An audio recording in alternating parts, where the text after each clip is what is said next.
ദൈവത്തിന് സ്തുതി.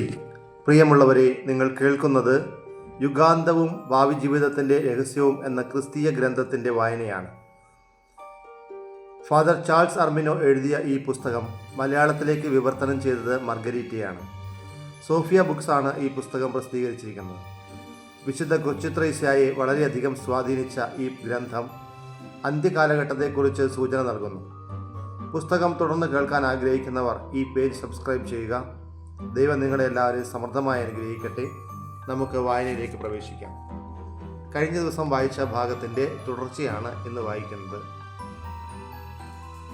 വിധിയുടെ ആവശ്യകത. ദൈവനിഷേധിയായ ഭൗതികവാദം നിറഞ്ഞ ഈ നൂറ്റാണ്ടിൻ്റെ ശാസ്ത്രം സൃഷ്ടപ്രപഞ്ചം അനശ്വരമാണെന്നും അതിൻ്റെ ക്രമവും പൂർണ്ണതയുമെല്ലാം വെറും അവിചാരിത സംഭവങ്ങളാണെന്നും ഔദ്യോഗിക തലങ്ങളിൽ പഠിപ്പിക്കുന്നു. വാർത്താവിനിമയ രംഗത്തിലൂടെ സമൂഹത്തിൻ്റെ പൊതുധാരയിൽ പ്രചരിപ്പിക്കുന്നു. ഇത് തീർത്തും അക്രൈസ്തവമായ വാദഗതിയാണ്. യുക്തിവാദം സൃഷ്ടികർമ്മത്തെ നിരാകരിക്കുന്നില്ല. ഈ നിരാകരിക്കുന്നതിനാൽ ലോകത്തിന് ഒരവസാനമുണ്ടെന്ന് അവർ സമ്മതിക്കുന്നില്ല. ഈ വ്യാജശാസ്ത്രം ഇപ്പോഴുള്ള പ്രപഞ്ചം എന്നേക്കും നിലനിൽക്കുന്നു എന്ന് കരുതുന്നു. മാത്രമല്ല, ഉത്കൃഷ്ടമായി തീരുമെന്നും കരുതുന്നു. മനുഷ്യൻ്റെ ബുദ്ധിയുടെ ഫലമായിട്ടും കലാസാംസ്കാരിക രംഗങ്ങളിലും വ്യാവസായിക മേഖലകളിലും ഉണ്ടാകുന്ന വർദ്ധമാനമായ പ്രചോദനങ്ങൾ വഴിയും പുതിയ മൂലകങ്ങളും ദ്രാവകങ്ങളും തമ്മിലുള്ള മിശ്രണ ഫലത്താലും പഴയതെല്ലാം നശിച്ച് പുതിയവ സൃഷ്ടിക്കപ്പെടുന്നുവെന്ന് കരുതുന്നു. ചുരുങ്ങി പറഞ്ഞാൽ, പ്രകൃതി തൻ്റെ വശത്തിൽ ഒളിപ്പിച്ചിരിക്കുന്നതും അജ്ഞാതവുമായ അനവധി ശക്തികളുടെ പ്രവർത്തനങ്ങളിലൂടെയും ഉത്തേജനത്തിലൂടെയുമാണ് ദൃശ്യലോകം പരിധിയില്ലാത്ത വളർച്ചയിലേക്ക് എത്തിപ്പെട്ടെന്ന് പ്രതീക്ഷിക്കുന്നു. ഒരു പുഴു രൂപാന്തരപ്പെട്ട് 4 കാലുള്ള സസ്തന ജീവിയും അതിൽ നിന്ന് ഇരുകാലി ജന്തുവും അത് വീണ്ടും രൂപാന്തരപ്പെട്ട് പൂർണ്ണതയുടെ മനുഷ്യനുമായല്ലോ. അതുപോലെ മനുഷ്യനും ശാസ്ത്രത്തിൻ്റെ സഹായത്തോടെ തൻ്റെ പരമാധികാരത്തിൻ്റെ ഉത്തുംഗ ശൃംഗത്തിലെത്തുമെന്ന് കാംക്ഷിക്കുന്നു. അവൻ സമയത്തെയും ബഹിരാകാശത്തെയും കീഴടക്കുമെന്നും നക്ഷത്രങ്ങളുടെ നേർക്ക് പറന്നെത്താൻ ചിറകുകൾ ഉണ്ടാകുമെന്നും അങ്ങനെ നക്ഷത്ര സമൂഹങ്ങളുടെ അത്ഭുതങ്ങൾ കണ്ടുപിടിക്കുമെന്നും അവകാശപ്പെടുന്നു. നിരീശ്വരവാദം ഉൾക്കൊണ്ട ശാസ്ത്രത്തിൻ്റെ ദൃഷ്ടിയിൽ ക്രിസ്ത്യാനികൾ വിശ്വസിക്കുന്ന പറുദീസയും നിത്യജീവനും ഒരു ഐതിഹ്യമോ പ്രതീകാത്മകമായ കഥയോ മാത്രമാണ്. മനുഷ്യജീവിതത്തിൻ്റെ അടിസ്ഥാനവും അവൻ്റെ ആഗ്രഹങ്ങളും ചിന്തകളും കേന്ദ്രീകരിച്ചിരിക്കുന്ന അവസാന ലക്ഷ്യവും പുരോഗതിയാണ്. മനുഷ്യൻ തന്നെ വരിഞ്ഞു മുറുക്കുന്ന അന്ധവിശ്വാസങ്ങളുടെ ഇരുട്ടിനെ കുടഞ്ഞുകളഞ്ഞ് കാലഹരണപ്പെട്ട വിശ്വാസത്തിൽ നിന്ന് മാറി തന്നിൽ മാത്രം വിശ്വസിക്കുന്നു. അതുവഴി അനധിവിദൂരമായ ഭാവിയിൽ പരിധിയോ തടസ്സങ്ങളോ ഇല്ലാതെ മൂലകങ്ങൾക്ക് സൃഷ്ടപ്രപഞ്ചത്തിൻ്റെ മേലും പരമാധികാരം നേടാനാകുമെന്ന് അവൻ കരുതുന്നു. അപ്രകാരം മനുഷ്യബുദ്ധിക്ക് മുൻപിൽ പരിപൂർണമായി അടിയറവ് പറഞ്ഞ പ്രകൃതി മനുഷ്യവംശത്തിനു മേൽ നവ്യമായ ഒരു സമൃദ്ധി ചൊരിയുമെന്നും അവൻ ആഗ്രഹിക്കുന്ന സകലവിധ നന്മകളും നൽകുകയും ചെയ്യുമെന്ന് പ്രതീക്ഷിക്കുന്നു. ഇപ്പോഴുള്ള തലമുറ ഈ വലിയ മോക്ഷം സ്വീകരിക്കുവാൻ പരാജയപ്പെട്ടാൽ തന്നെയും വരും തലമുറകളിലേതോ ഒന്ന് ഈ വിജയം നേടിയെടുക്കുമെന്നും വിശ്വസിച്ചാശ്വസിക്കുന്നു. തങ്ങളുടെ കഠിനാധ്വാനത്തിൻ്റെയും കാത്തിരിപ്പിൻ്റെയും വൈഭവത്തിൻ്റെയും ഫലമായി ദൈവത്തിൻ്റെ സഹായം കൂടാതെ സ്വതന്ത്രമായി ആ മോക്ഷം നേടിയെടുക്കുന്നതിൻ്റെ പ്രഭാവം വലുതായിരിക്കുമെന്നും അഹങ്കരിക്കുകയും ചെയ്യുന്നു. ഈ ഭ്രമവും മൂഢതയും ജ്ഞാനമില്ലാത്ത സിദ്ധാന്തങ്ങളുമെല്ലാം വിവേചന ശക്തിക്കും സർവ്വരാജ്യങ്ങളുടെ സാമാന്യ അംഗീകാരത്തിനും വിരുദ്ധമാണെന്ന് പറയേണ്ടതില്ലല്ലോ. ഈ ചിന്തകളെല്ലാം തന്നെ ക്രിസ്തീയമായ യുക്തി കൊണ്ട് നിഷേധിക്കാൻ കഴിയും. നമ്മുടെ ക്രിസ്തീയ വിശ്വാസവും ബോധ്യങ്ങളും നമ്മളോട് പറയുന്നത് ഭൂമിയിലെ വാസവും അതിൻ്റെ നിയമങ്ങളും ദൈവത്തിൽ നിന്ന് ആരംഭിക്കുകയും ദൈവത്തിൽ അവസാനിക്കുകയും ചെയ്യുന്നുവെന്നതാണ്. ദൈവത്തെ അറിഞ്ഞ് സ്നേഹിച്ച് ശുശ്രൂഷിക്കാനാണ് മനുഷ്യൻ സൃഷ്ടിക്കപ്പെട്ടത്. ദൈവത്തെ നേടുന്നതിനും ഒന്നായിത്തീരുന്നതിനും അവൻ പരാജയപ്പെട്ടാൽ ദൈവിക പദ്ധതി രാക്ഷസനീയവും മാർഗഭ്രംശം വന്നതുമായെന്ന് വരും. സ്നേഹത്തിൽ അപഭ്രംശം വന്ന മനുഷ്യൻ തങ്ങളുടെ മനോഭാവങ്ങളും ആശയങ്ങളും മറ്റ് സിബിഫിസ് ആകുകയോ ഒരു പന്ത് പോലെ അന്ധമായി വിധിക്കു ചുറ്റും കറങ്ങുകയോ ചെയ്യും. ക്രമഭംഗവും വൈരുദ്ധ്യങ്ങളും നിറഞ്ഞ മാതൃകാപരമായതൊന്നും സംഭവ്യമല്ലാത്ത, നന്മതിന്മകൾ തമ്മിൽ വിവേചനമില്ലാത്ത, സന്മാർഗ ജീവിതത്തിൻ്റെ പ്രാധാന്യത്തെക്കുറിച്ച് യാതൊരു മാനദണ്ഡവും കൽപ്പിക്കാത്ത, മനുഷ്യൻ്റെ പ്രവൃത്തിയെക്കുറിച്ച് ശരിയായ മൂല്യനിർണ്ണയമില്ലാത്ത ഈ അവസ്ഥയിൽ നീതിക്കോ സന്മാർഗത്തിനോ കുടുംബജീവിതത്തിൻ്റെ സുരക്ഷിതത്തിനോ പൊതുവായ അധികാരങ്ങൾക്കോ സ്ഥാനമുണ്ടാവുകയില്ല. ചരിത്രം മനുഷ്യൻ്റെ ന്യായാധിപനാണ്. യുഗങ്ങളായുള്ള അവളുടെ വിധി അവസാന വിധിയെ നിരർത്ഥകവും ഉപരിപ്ലവമാക്കുമെന്ന് നാസ്തികനായ ഒരു ചരിത്രകാരൻ പറഞ്ഞിട്ടുണ്ട്. മനുഷ്യന് ദൂഷണമായതും ദൈവത്തെ എതിർക്കുന്നതുമായ തിന്മ പരസ്യമായി ഉദിച്ചു വരുന്ന ഒരു പൊതുവിധിയല്ല ചരിത്രത്തിൻ്റെ. എന്നാൽ ഓരോ പ്രവൃത്തികളുടെയും മുഖ്യധാര നന്മയും തിന്മയുമായതിനാലും ജീവനും മരണവുമായതിനാലും അതിൻ്റെ ഫലങ്ങളും പരിണാമവും പ്രവചിക്കാനോ അനുഭവിക്കാനോ സാധ്യമല്ലാത്തതിനാലും അത് അപൂർണമാണ്.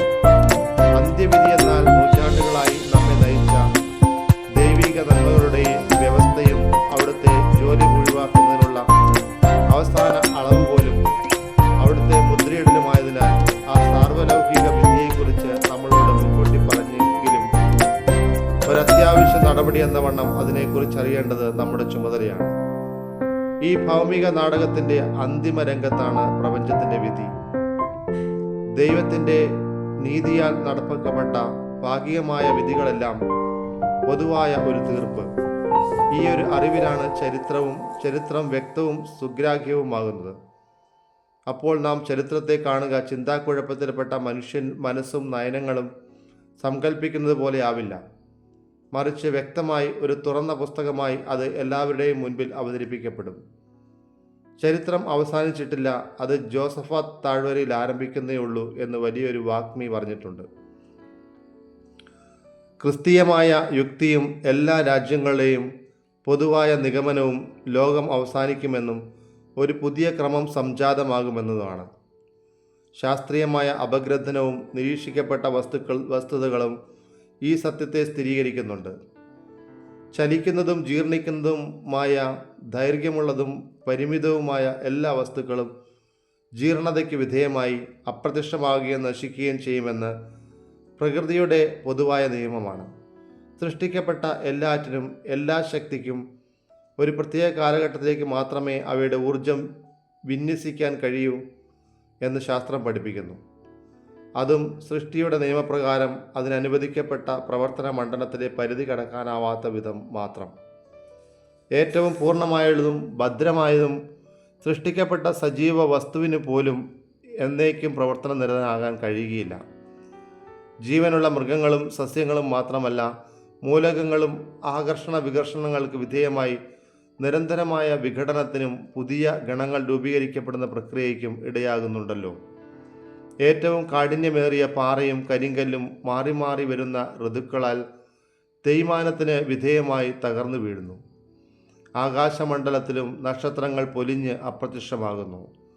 ആകാശവിധാനത്തിൻ്റെ ചലനങ്ങൾ സാവധാനത്തിലായിത്തീരുന്നു. അഗ്രഗണ്യരായ ജ്യോതിശാസ്ത്രജ്ഞന്മാർ സൂര്യനിലും നക്ഷത്രങ്ങളിലും ചൂടും വെളിച്ചവും ഗണ്യമായ തോതിൽ കുറയുന്നുണ്ടെന്ന് കണ്ടെത്തിയിട്ടുണ്ട്.